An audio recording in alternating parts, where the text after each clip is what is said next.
Mr. Vice President, Mr. Speaker, members of the Senate, of the House of Representatives, yesterday, December 7th, 1941,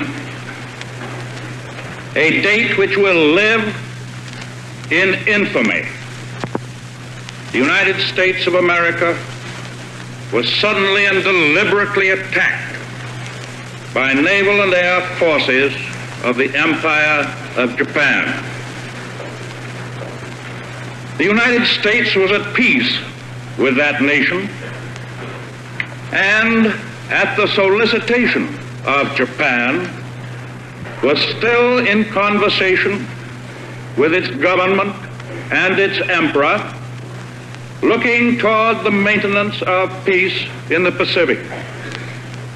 Indeed, 1 hour after Japanese air squadrons had commenced bombing in the American island of Oahu, the Japanese ambassador to the United States and his colleague delivered to our Secretary of State a formal reply to a recent American message.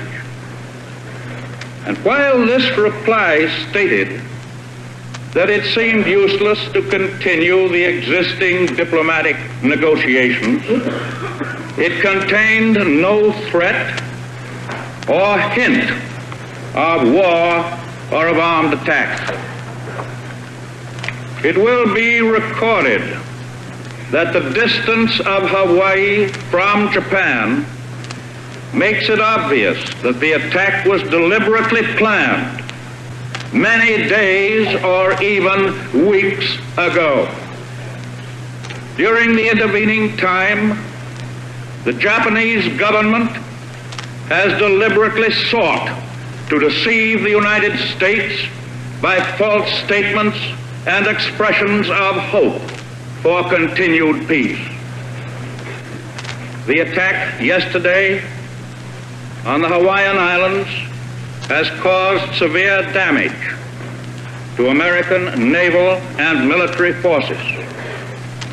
I regret to tell you that very many American lives have been lost.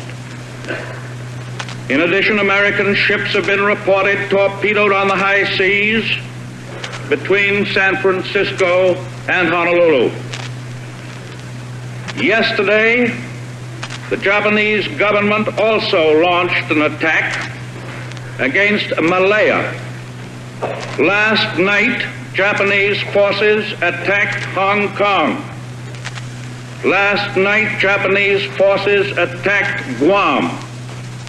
Last night, Japanese forces attacked the Philippine Islands.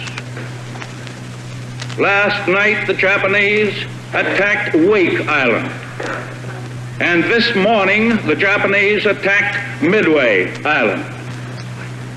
Japan has therefore undertaken a surprise offensive extending throughout the Pacific area.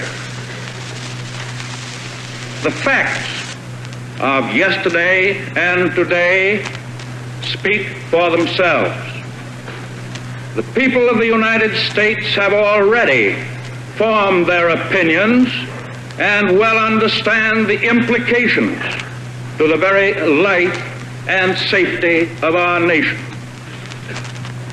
As Commander-in-Chief of the Army and Navy, I have directed that all measures be taken for our defense, but always will our whole nation remember the character of the onslaught against us.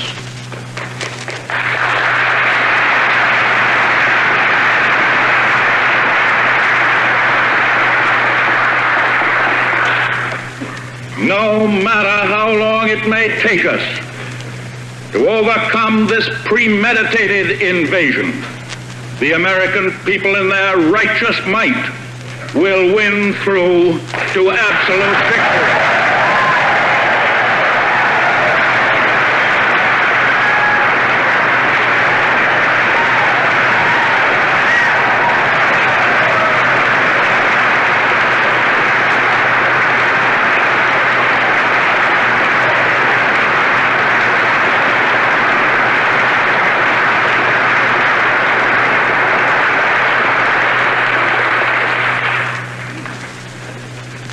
I believe that I interpret the will of the Congress and of the people when I assert that we will not only defend ourselves to the uttermost, but will make it very certain that this form of treachery shall never again endanger us.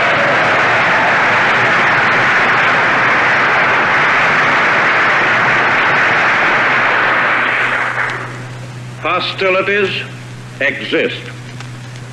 There is no blinking at the fact that our people, our territory, and our interests are in grave danger. With confidence in our armed forces, with the unbounding determination of our people, we will gain the inevitable triumph. So help us God.